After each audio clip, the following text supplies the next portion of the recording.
What's up, boys? We're back. Episode 7. Dude, we're trying to be consistent.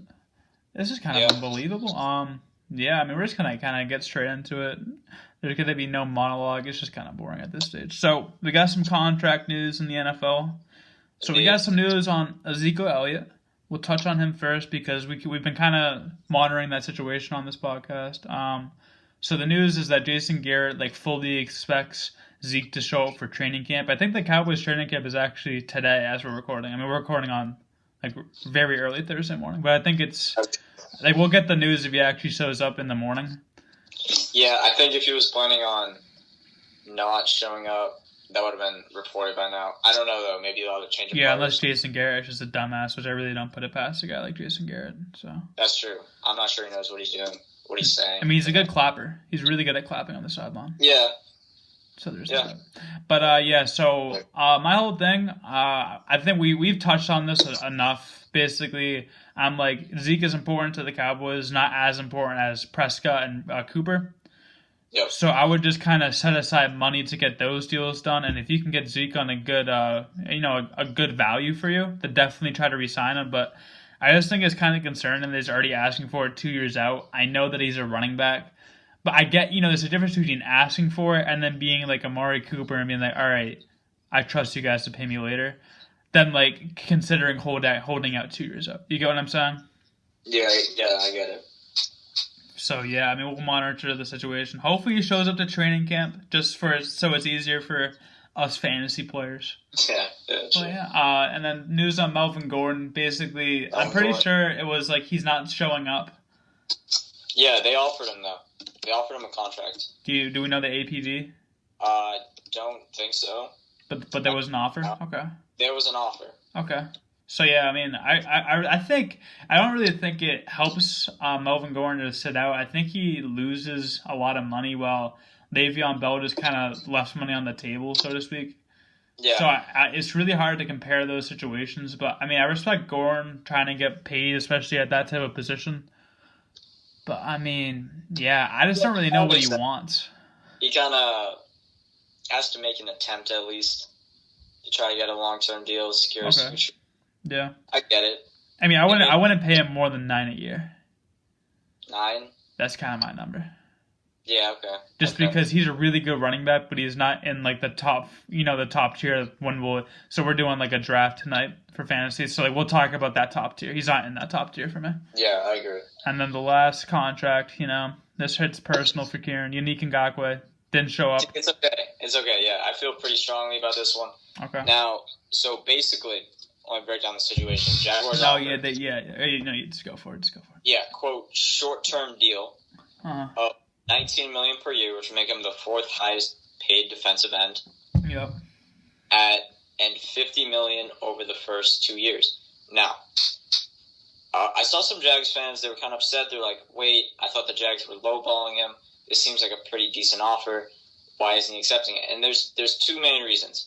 One, we really don't know the guaranteed money. Yeah, that's all I was about to say. It's all about the guaranteed. It's all about the guaranteed It's all money. about the guaranteed. That could all be like fluff. It doesn't Yeah. even matter. Yeah. It's non-existent. Yeah. It's imaginary money for him. He needs that guaranteed money. Also, short-term deal. I don't know. If I was Unique, I would want 5 this years. 5 years. yeah, because if I get hurt, then I'm still set. Yeah. Oh. However, positives for Jags, we're not completely lowballing him, and it's not like it's that difficult to bump up the guarantees. It's not like I would hope we're not super low on the guarantees. I don't know though. I don't know what Caldwell's got Yeah, going on. it's hard to gauge. Yeah, but I mean, I think it's not if we're at around the similar money per year, you can get there. I think they will get a deal done eventually. I don't know if it's this year. Hopefully, it's this year. So what do you would Unique hold out? He's not in training camp. I seriously doubt he doesn't put. Not showing up to training camp and then holding out's a different story. Yeah, I seriously doubt he. I seriously doubt he doesn't show up for the season. Okay. Because, for a couple of reasons, the Jags have a lot more control over Unique than what someone might think, because you think they have him this year, then next year, that's a franchise tag. if we don't sign him. So, surely he's not going to hold out 2 years. We should extend him, though. I mean, that'd be in the best interest of the organization. Well, obviously, my take on it, like, obviously, you're gonna know more about the situation than me, but I feel like kind of like the money per year gets kind of skewed in a sense. Like it's all about guarantees in the NFL. It doesn't really matter how much you're making per year; it's how much is guaranteed. Yep. And then in terms of unique, it's just kind of like obviously if you hold out this year, they can like franchise tag. I just don't really know what that would do for the locker room because because the Jags basically groomed Unique. So if you do that and then you don't pay him, that kind of leaves That's a great point. That's a bad taste, and like the young, like Josh Allen, that's a bad taste in his mouth. He's like, all right, if Unique's one of the top pass rushers for the past 3 years, and he's not even gonna get him paid. When am I even gonna get paid? Yeah, even Jalen, like it's just not good. Even Miles Jack, lesser extent, but it's just it just puts that kind of aura in your locker room that you don't really want. Yeah, exactly. I don't really know how far off they are. No one really knows Unique's demands, but just get the deal done. If he holds out during the season and you franchise tag him, that just puts you in a bad light. That just makes you look like a complete. Unique is a player has had 3 very productive seasons, done everything right for the Jaguars organization. Doesn't have any concerns or anything. He's a great guy. Yeah. And you look at the Jaguars' past history. I'm just going to throw out 2 examples. You extend Blake Bortles, Nice. He had 4 seasons. You extend him for, I don't know how you call them. You can't call them good seasons. Well, I just feel like it's hard to gauge like quarterback and DN. This is different. But yeah. Yeah, all I'm saying is you extend Blake.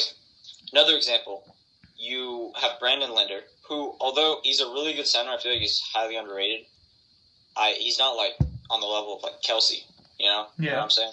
Or like Travis Frederick. Okay. So, but they have no problem making him the highest paid center in the league, like last year. You know what I mean? So it's like I feel like the Jags, they could be thinking like, all right, we'll throw out this offer, and we already have Josh Allen. Like that could be that's a bad way to think. I'm just saying, dude, I think that might be one of the points they're selling is that you have a guy in Josh Allen that could probably be a similar. They're like very similar players. They're similar, but if you look at their like measurables and stuff. Yeah, I mean, but I just feel like that's like obviously I'm not saying you're wrong or anything, but like I just don't really want to make any predictions for rookies because we really have no fucking clue. Yeah, like Kyler Murray's measurables and like Russell Wilson's, they match up well. That doesn't mean Kyler Murray's gonna be Russell Wilson. Yeah, this is different. That's quarterback though, but I get what you're saying. Yeah, no, it's just it's just kind of like a bad way to. Yeah, you get what I'm saying. Yeah, but I mean, if you're the Jaguars, please just extend them. Kieran's been on this for like 2 months. Oh my god, dude, I'm just waiting for the day. It was looking like everyone was saying like. Yeah, I think the deal gets done in you told me yesterday. And then didn't happen. So I mean, if they can't get Unique done, that's cool. Because you already know if he hits the open mark, he'll get what he wants. Probably from the Colts. Oh my god, shoot me. I'm just saying they got the money. But all right, I mean we'll just go. We're just gonna go in. So save Kieran from cardiac arrest. We're just gonna go in. So basically, here's what we're gonna do. So we're just gonna go through the first round today. I feel like we'll start doing live mock drafts. Like later on, so probably like closer to when you should be drafting, like week 1 or 2 of preseason, we'll throw in some mock drafts. But right now, so I have the odd picks, Kieran has the even picks, and we're just kind of obviously alternate, give our thoughts, that sort of deal, and then the next episode will be round 2, and then we're just gonna keep going basically. Yeah, so we're building, I believe, 6 different teams. Yeah, we're just building. Well, it's not really like we're building teams. It's just kind of like we put ourselves in situations that should help you guys when you're in the draft. Yeah, okay, fair enough. All right, so since I have the odds, I got the 1 pick. This is the easiest pick in my life. I'm picking Saquon Barkley. Okay. I mean, there's so many reasons. First off, Saquon's just a type of guy where there's no like off the field issues. Yeah. Injuries, I mean, he didn't have any injury history, but like it's just not a game I like to play unless it's completely blatant, like Greg Olsen or like Tyler Eifert. Or if it's blatant, you gotta throw that in, but that shouldn't be a deterring factor for Saquon. With Odell leaving, he's gonna get so much like volume with the Giants. Like he is the Giants' offense, and especially in a PPR, like for those who had him last year, I had him last year, and he's just such a sure thing. And you could say like the offensive line's bad, but I mean they did add Kevin Zeitler in the off season, so they're trying to improve. I don't know. I mean, he's just surefire for me. Like yeah. He's like he's as close as you can get to a guarantee in fantasy football. Yeah, I don't know how much you really. Yeah, it's pretty self-explanatory, that pick. He's Saquon. Like yeah. Okay, so you're at 2. two. So Saquon's off the board. What are you thinking? Yeah, so basically I'm deciding between. I don't want to go Zeke at number 2 just yet. Is it because of the contract? Somewhat, and I don't know. It's just not. I feel like he's less of a sure thing than McCaffrey and Kamara. That's what I'm deciding between. Okay. And there's more PPR potential between those players. Okay. That's really where my head's at right now. Okay. So I'm probably going to go with Alvin Kamara just because I like the offense more. Okay. It's more explosive, I feel like. And with Ingram out of the picture, he'll... They did add Latavius Murray, but he's... I get what you're saying. Yeah, Latavius Murray. So I feel like, a lot of touches in a high-powered offense. Extremely talented player. Yeah. Makes for, like, a productive fantasy guy. Yeah. So, yeah. I mean, as we said in, like, the overview we did in the last episode, it's just, like, if you get a top 4 pick, you're really just, like... It's just, like, you're going to be fine no matter what. Yeah, those are, like, off the board super quick. Yeah. So... I'm at number 3. So Saquon's off the board, Kamara's off the board. So I'm sitting here. I'm deciding between McCaffrey and Zeke. So I would take Zeke if he had a contract done. Or if he said, I'm playing. But because of that, I'm not going to risk any holdout or anything of that. I'm just going to take McCaffrey. He's under Nerf Turner, who runs his running backs into the ground. It's just like a safe pick, especially in the PPR. He gets a lot of catches. That's kind of Cam Newton's safety target. If it's like third down, just you hit him in the flat and go. So I'm gonna take McCaffrey. But if a Zeke deal gets done, or he says I'm playing this year, I would take Zeke in the spot. I would take Zeke number 2. If it's just contracts. Okay, makes sense. So if you're taking McCaffrey, that's easy Zeke. Yeah, you're taking Zeke. Because, I don't really need to explain it. Every time he's on the field. That's the big 4, really. Super productive in fantasy. Yeah, that's the big 4 right there. Saquon, Kamara, so you got Zeke, the big 4 out of the way. So now you got a big decision. Yeah, so now the draft gets interesting. This is kind of where the draft starts. I compare it to this past NFL draft. Like, everyone basically knew it was going to go Kyler, Bosa, Williams. And then at 4, the draft started. When the Raiders picked Cleveland Farrell. Yeah, so the Raiders went with a random pick. So I mean, are you just going to? It's not even that bad of a pick, but we won't get into it. So at 5, I'm thinking of a few things. So I'm not taking Melvin Gordon because of this whole contract thing. You just don't want to risk it. I would target Gordon maybe at like the back of the second, top of the. It's just like not a good situation to be in. So I'm not taking him here. So I'm really between David Johnson and kind of a top receiver.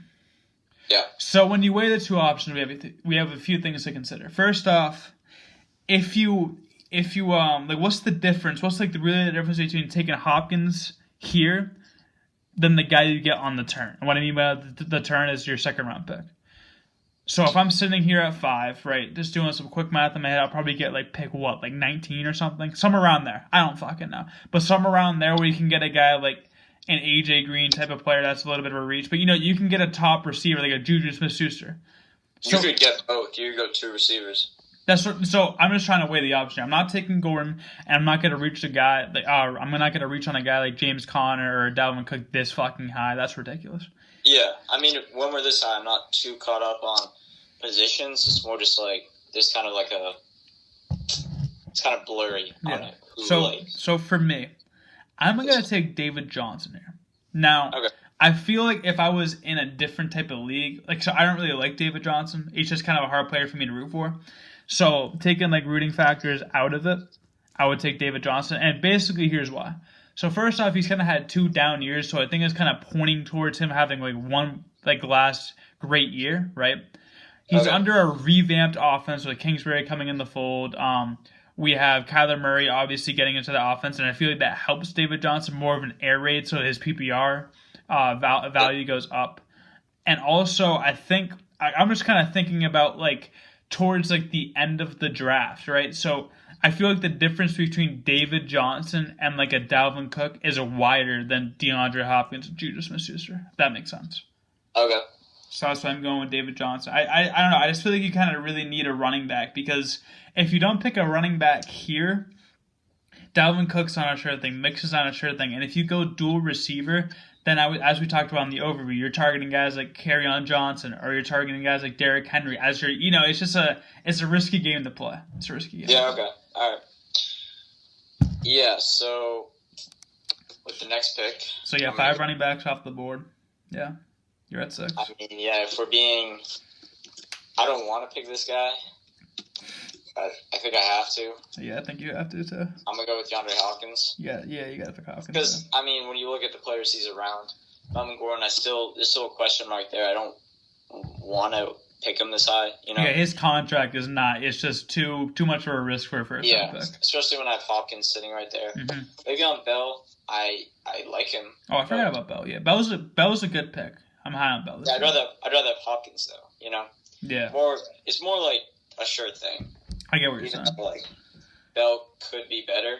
Bell's the type of guy that you take if you're really close to the turn. So if I'm at 11, right, and I get Odell and I can get Bell or Mixon on the, it's just you get what I'm saying. Yeah. Bell was the person I was considering next. Yeah, I was considering. I mean, I would rather have David Johnson than Bell, but it's kind of close. I'm high on Bell this year. Yeah, I feel like Bell taking a year off is gonna help him.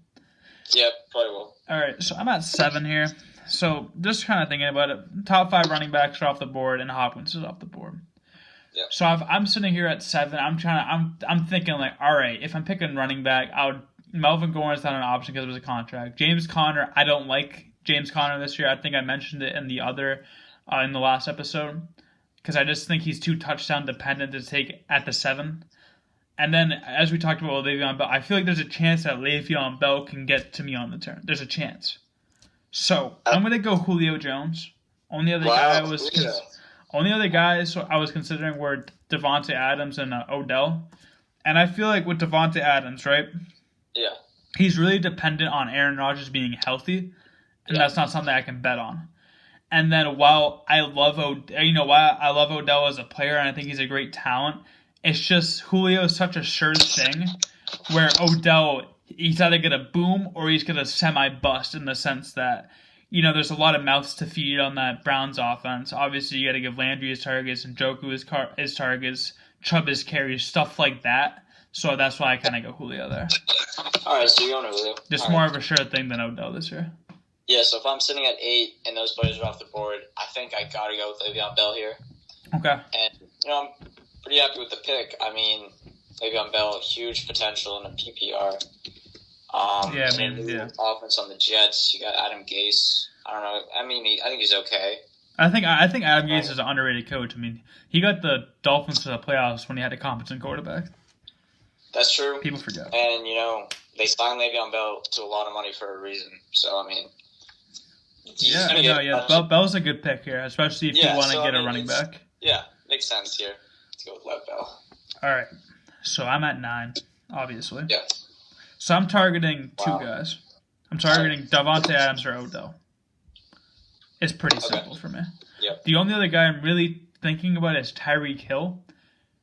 And I would pick Tyreek Hill here, right? Yeah. Once the situation calms down. I feel like the situation's too fresh just for me to pick him this high. But let's say, 3 to 4 weeks from now when we're actually drafting and, there's no noise. Maybe he gets extended from the Chiefs and, NFL comes out and says, yeah, there's going to be nothing. Nothing's going to happen to Tyreek Hill and it is more of a sure thing. Then I would take him. But where we are in the present day, between Odell and Devontae Adams, I'm taking Odell. All right. So you're going Odell? I am going Odell at 9. At the 9, okay. Devontae Adams is slipping in this draft. Yeah, no. Devontae Adams, what am I at, 10? Mm-hmm. So right here, we got Devontae Adams, which I think would be a great value pick. Devontae Adams, I love Devontae Adams this year, but it's just, I would rather have Julio and Odell, and obviously Hopkins with Kieran took Hopkins. Okay. He's my 4th. I mean, I'm considering James Conner. I'm not as low on James Conner as you are. Oh, I hate James Conner this year. And I like Michael Thomas here. Okay. I think Michael Thomas is kind of a sleeper here. Okay. But if I'm weighing Devontae Adams and Michael Thomas, okay. This is a tough one. See, this is the type of situations you might find yourself in. Devontae Adams falls in your draft because people want to go running back heavy, and then you're here. At 10, deciding between Adams and Thomas, or maybe James Conner. Maybe James Conner makes an appearance. I'm gonna go Devontae Adams. Okay. I think the Packers offense. I think he might have a really incredible year. No, I love the Packers offense this year. It's just like if Aaron Rodgers goes down, they're fucked. Obviously. Yeah, I'm okay with the risk though. Oh yeah, at this stage between Adams. him and Michael Thomas, absolutely. Yeah, I can't be scared to make these picks because of injuries. So I'm dealing with Devontae Adams. All right, so last pick for me. I'm at 11. Here are the players I'm thinking about. Obviously, you mentioned Michael Thomas. He's obviously here, but I'm gonna go Tyreek Hill. I'm going Tyreek Hill at the back of the first. I feel like that's great value. He's obviously a big play threat. He can win you weeks, basically. You can just be chilling, he's having a bad game, and then bang, 95-yard touchdown.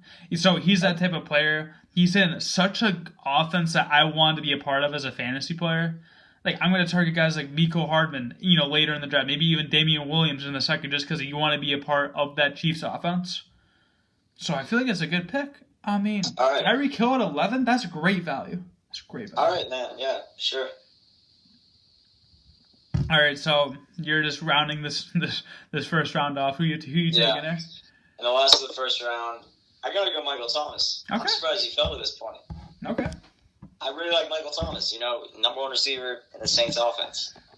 Need I say more, Need I say more? I mean, he's like a red zone target. Michael Thomas is a great player. Potential. Yeah. Gets a lot of targets, a lot of receptions. His target to catch percentage is highest in the league, I believe. Okay. And that's what you want in PPR. I mean, Michael Thomas is a great pick. But so basically, what we learned from this first round mock draft, basically, running backs are going to go early. Our first 5 picks were running backs. Yeah. So if you're at 5 like I was, and you like Julio or DeAndre Hopkins more than David Johnson, that's a good pick. So we learned that. Also, we kind of learned that you can find receivers toward the end of the first and great ones. Yeah, you don't really need to feel pressured to take a running back towards the end of the first. That might be, depending on how your draft shakes out, that might be a really good time to find your wide receiver 1. Yeah, that's what I'm thinking too, because it's like, so if you're going to be on the turn, if you're at 9 through 12, one of those type of picks, and you love a receiver there, you can just see who's going to show up. So on our next episode, Kieran might take James Conner at 13 because he's there. So there's that kind of element to it where you got to be thinking. You always got to be thinking in the future. That's really what all value is. It's all right, can I get this guy later, or can I get a guy of similar value later? That's kind of all it is, really. Okay. But yeah, I mean, the only guys that are really falling is Melvin Gordon's out of the first round, James Conner's out of the first round, and that's really it. The guys that crept into the first round, Tyreek Hill, his ADP's not there, but he's got to be a first round pick. And I think Le'Veon Bell, that was the other guy. Bell's not going in the first round, or maybe later in the first, but yeah, you picked him at 8, but that's still okay. Yeah. All right, yeah. So that's that's it for sports. We're just gonna be doing fantasy football nonstop. Maybe towards late August, early September, we'll come out with some power ranking stuff like that. Yeah, and then once actual football starts, we can talk some more about spreads, stuff like that. Yeah, I mean, there's so much to talk about. Yeah, there's so much. Right now, it's just fantasy is just kind of a good way to talk about, obviously, fantasy football, believe it or not, and then kind of the state of teams. Great. You could learn from this that we're really high on the Chiefs and the Packers offense, stuff like that, stuff that you can pick up on. So we're gonna move into the entertainment portion. We're not reviewing any food today. Maybe on the next one, we'll see. Yeah, we'll see. No, the next one's gonna be the disappointment of the big day. That's next. That's next on the list. Yeah. But yeah, so basically, we're gonna be talking about who should get the majority of credit. The producer or the artist, him or herself. So what is your kind of instant reaction to this question? What were you thinking when you first heard it? I mean, I think it's kind of tough because this might be kind of a cop-out answer, but it really kind of depends on the song. Okay. I think if you take certain artists that rely heavily, like, okay. No, I can help you out here. I'm going to use the example of Playboy Cardi. Okay. Because what he really adds to the song is his voice is like an instrument, you know? Basically, it's another basically. To the note, to like how it flows, you know? Yeah. And it sounds really good. But the producer's the one that's mixing all the... I know Pierre, he's the producer for Playboy Cardi. I think in that case, he definitely deserves some more credit. Yeah. Yeah, so my first reaction, as you kind of alluded to, is it really depends on the artist and the song you're talking about. So I would use like J. Cole, right? I feel like on the song like No Role Models, like the producer deserves like probably like 55 to 60% of the credit because like the beat's so good on that song. The beat kind of makes the song. Well, if you look at a song like Sing About Me or Swimming Pools, the beat doesn't really make the song. It's the message, the message for kind of.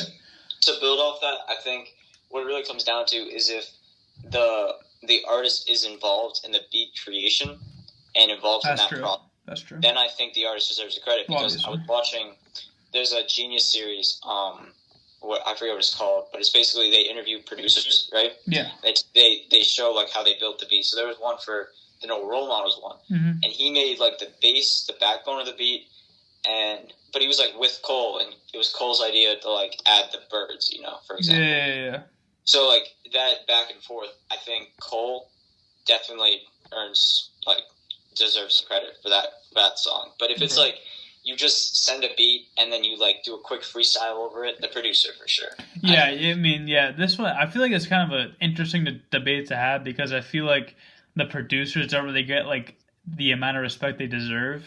Yeah, for sure. So, using No Role Models as an example is kind of like I was going off the assumption that the producer just solely made the beat.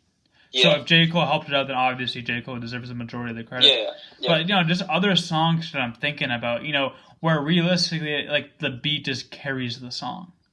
Yeah. There's certain songs. Like, it's just kind of like when you listen to it, is the song revolving around the lyrics or, like, the beat? That's kind of what you gotta weigh. Yeah, I get what you're saying, yeah.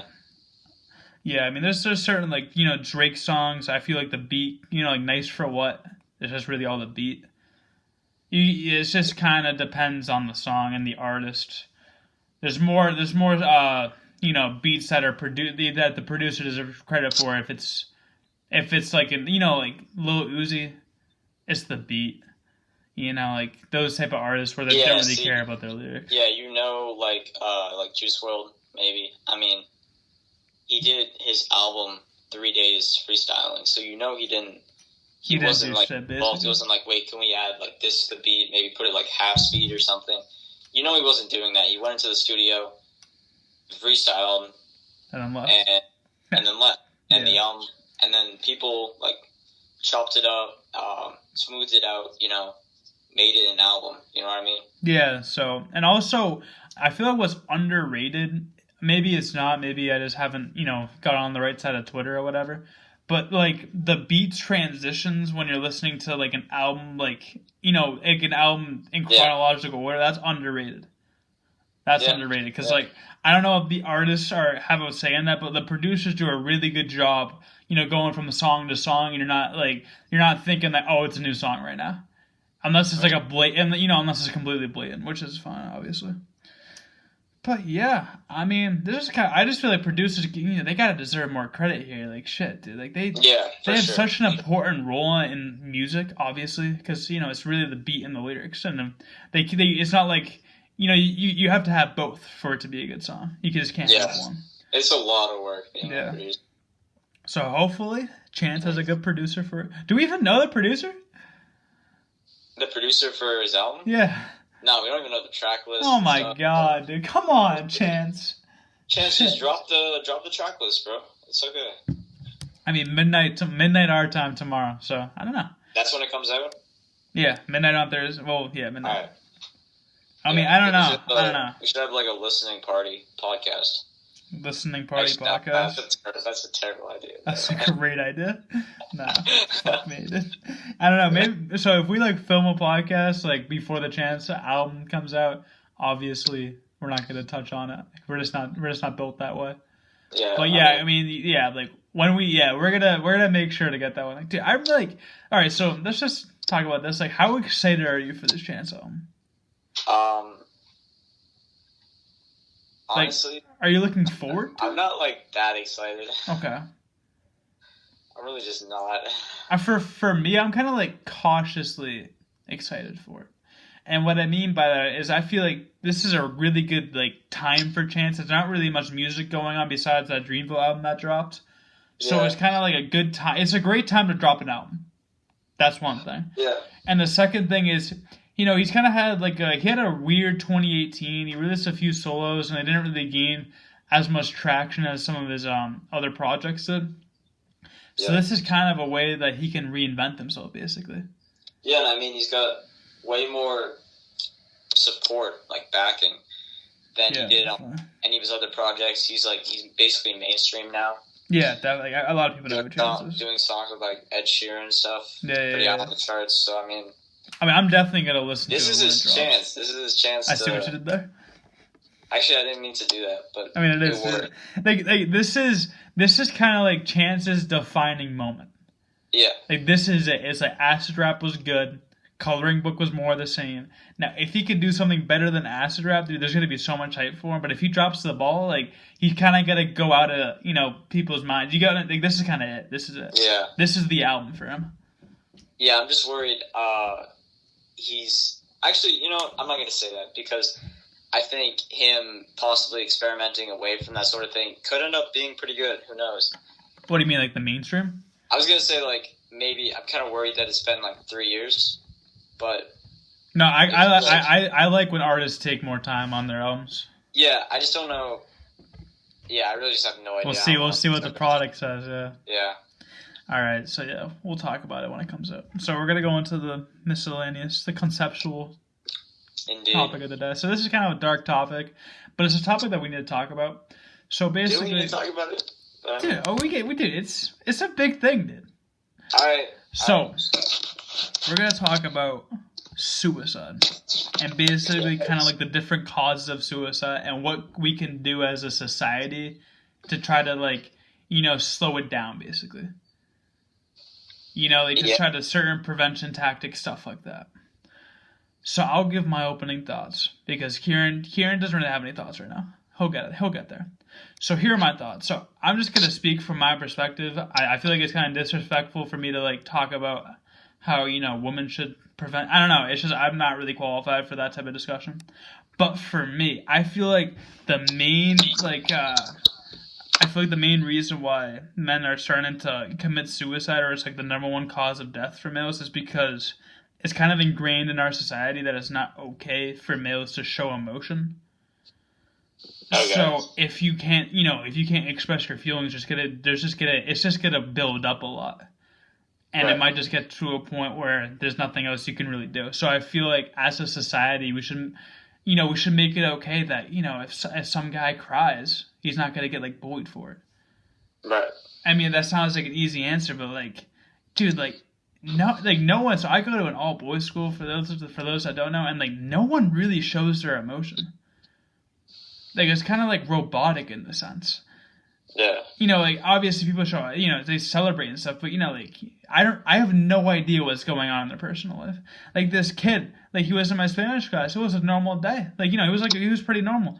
And then, after the class, I was just kind of, walking to, the other academic building, and a kid in my class was like, "Oh yeah, did you hear his dad died?" I'm like, "No. Wait, what?" No. Yeah, because his demeanor didn't change at all. So I feel like we're just society's just not setting up males well to just deal with this type of thing. So do you have any comments on this? Yeah, no, I guess I agree with that. Okay. So would you do anything else? It's kind of a really tough thing to do because, I mean, really where you have to start is you have to put a lot of research sorry. Contain yourself. Let's go. Yeah. You're good, dude. All right, you have to put a lot of research towards actually identifying which specific things, actually contribute. Because, I mean, generally, yeah, you are correct. But it's tough to just, change that, It has to be, Well, I feel like it's not like a society thing. Well, I mean, that's kind of like the overarching goal, but that's going to take too long to try to prevent what I'm talking about. So maybe like just like your family, it's like accepted in your family to show true emotion. Or maybe like, you have certain friends where you can actually just be yourself and you kind of like let your guard down, stuff like that. And also, this was like the first episode about social media. I feel like social media is a big factor in this. So I know you don't use social media. That's a great decision. I used it a lot when I was in like freshman sophomore year, and then Yeah. this year I just deleted it because I like it was just not helping me out. And basically, from personal experience, what happens? You can go on Instagram or Snapchat. Those are the two main ones I use. And like you're just scrolling through your feed and stuff, and you see like, oh, these people are at the beach having a great time, and I'm just here, in my room chilling out and not really having a great time. And then it's kind of like a snowball effect. Okay. It's kind of like, all right, why can I have a good time? And it's just you kind of start feeling bad about yourself, really. Yeah. And like their demeanor on Instagram, like everyone's always smiling. Like no one like posts pictures of themselves like not smiling. Yeah, I mean everyone's just trying to like show. I would consider it like a fake version of themselves. Okay. This is gonna sound. This is a weird comparison. I would kind of compare it to someone's like college application because Yeah. obviously, like I'm not saying that like people are like fake on college apps. I'm just saying like they're doing everything in their power to get into that school. So their essay or like it's their school. I don't know the word I'm trying to say, but if you apply to certain schools, you have to write an essay for that application.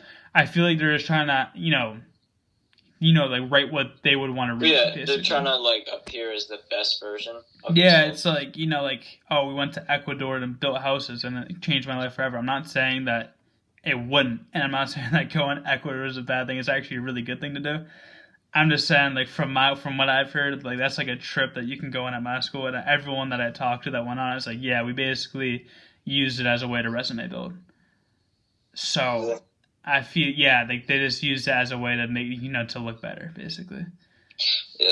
And I feel like social media does that too. People with struggling with their mental health, they kind of use it as an outlet so people think that they're not. Okay. So that's kind of what I think about it. What are your thoughts on like social media's role, or like another role that you've thought of? Yeah, no, I pretty much agree with you. It's a pretty like deep topic, or like not deep, but like It's a conversation that you have to have. It's kind of it's pretty serious. So I'm not exactly sure because okay. it's just kind of tough to identify. I don't really know. For me, it's not. I don't know. I can kind of tell Okay. when something's off. Obviously, it's kind of like what I would call my inner circle, like people that I know better than just your average person. Mm-hmm.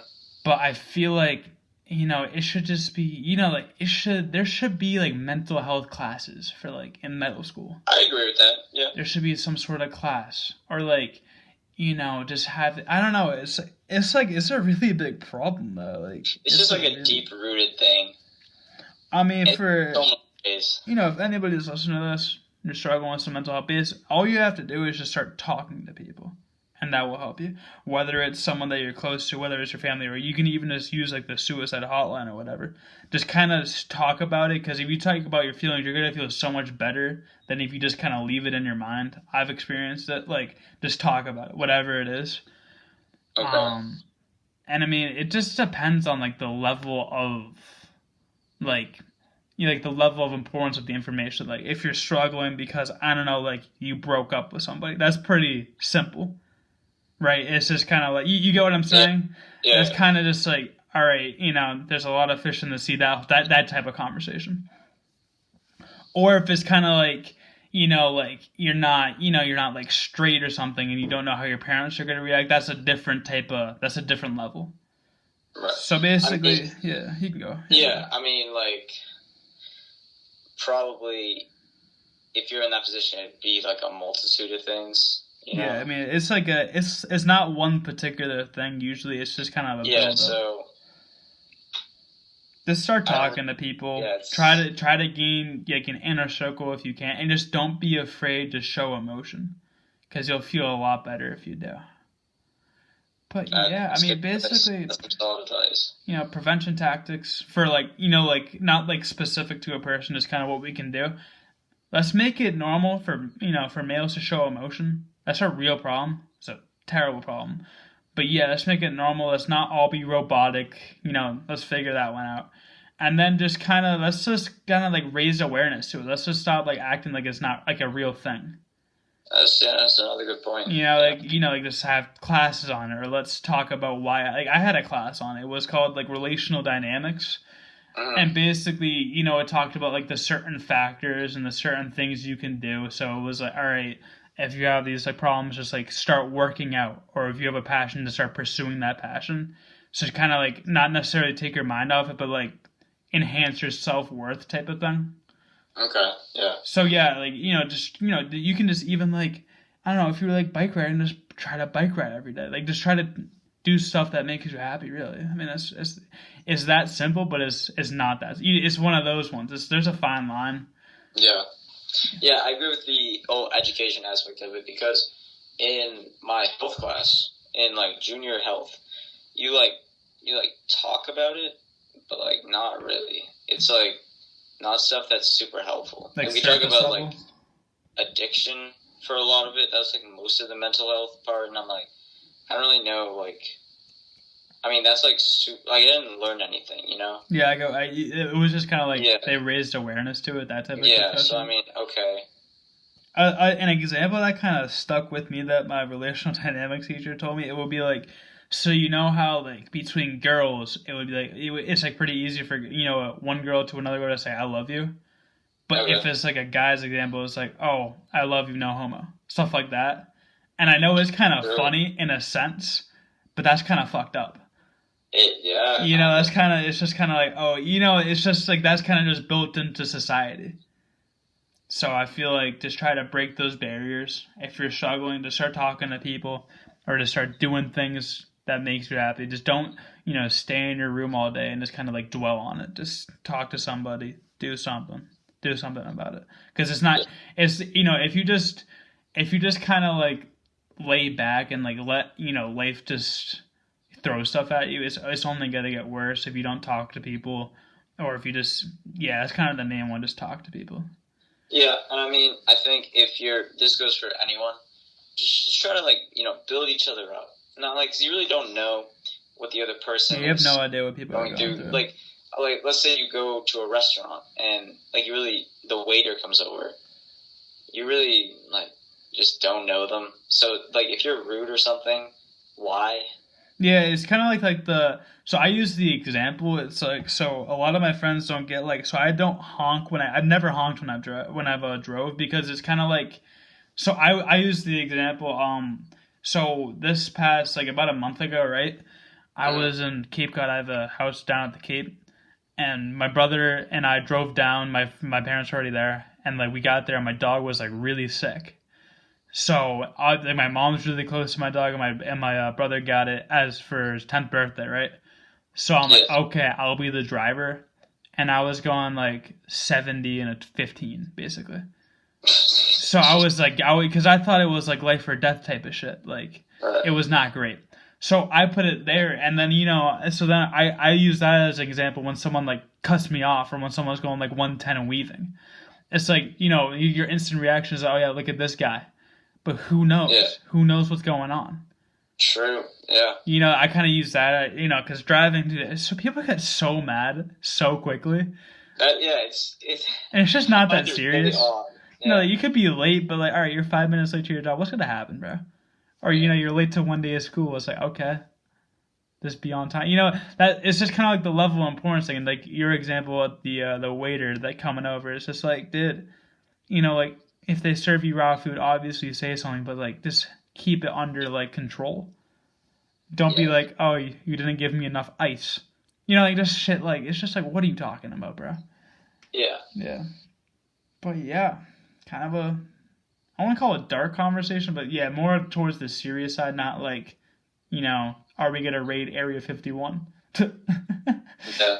But yeah, I mean, it's a conversation, especially kids our age, dude. It's bad, dude. And like it's like the kids that you wouldn't think would be depressed. Like Yeah.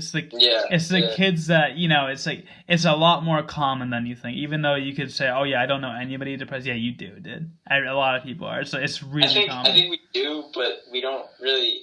I don't know. It's hard to tell. Like I don't know. No, that's what I'm saying. It's obviously, you usually don't know on like a personal level. Like it's very rare for someone to be like, yo, dog, I'm struggling with mental health. Like, can you help me? And if that happens, that's great. But it's kind of like no one really. It's kind of what you were talking about earlier. You know what I mean? Yeah, it's just kind of like just keep in mind that you don't really know what's going on. So not necessarily make an assumption that someone's depressed, but like, dude, like you just don't know what's happening to somebody, dog. Like you just have no idea. So just keep that in mind. And yeah, let's hope that suicide rates go down. Because it's going, it keeps going up, dude. I think we just solved it right there. I mean, yeah, if they take my advice, that'll help. It will definitely help if they take my advice. Okay. But yeah, that'll kind of wrap up the pod. We're going to, as I've said a lot, fantasy football is going to be the number one topic of discussion for probably like the next month. Hopefully, like Ngakoue gets traded to the Texans, so you're going to see Kieran break down. Yeah, dude, that'd be an emotional podcast. No, that'd be the one. That'd be the one we look back on. Oh my god, no, that's what's gonna happen during the season. Like, I'm not trying to like be mean or anything, but I really wish we had this going on when like the Jacks lost the AFC title game. Like, I would just like facilitate a conversation. I would not do a podcast. No, like 2 weeks later, like we get on and that was painful. Oh, I know, dude. I know. I've experienced, Bengals Steelers 2015. Yeah, no, or whatever year it was. Whatever. The Patriots. Yeah. Yeah, but no, like this, because that's like the beauty of podcasts. Just hear people rant. Like, dude, you would go on and on about how Miles Jack wasn't down. Yeah, dude. After the game, it was like, I'm not gonna get into it now. I'm not gonna get into it now. It's fine. I mean, I just remember, so like my experience with it. So I'm a Bengals fan, as you guys know. So it was 8th grade. Mm-hmm. I don't know, was that 2015, 2016? Whatever. Who the fuck cares? Bengals were playing the Steelers. They were out. That game. Yeah, I mean they were 10-2. Dalton goes down, broke his thumb. That whole debacle. And I mean, you guys know what happened in the game. And basically, I wasn't really like necessarily mad. It was just kind of like you put this much like emotional energy in it, and then you just get burned. I know. So like from that experience, like I've tried to not necessarily distance myself from sports, but like not like let sports be the deciding factor in my self-esteem. Because that's what started happening, dude. It's like it's fucked up. So, but I moved past the loss. It's all good now. Is it? Yeah, we're cool. Okay. Watch out this year, though.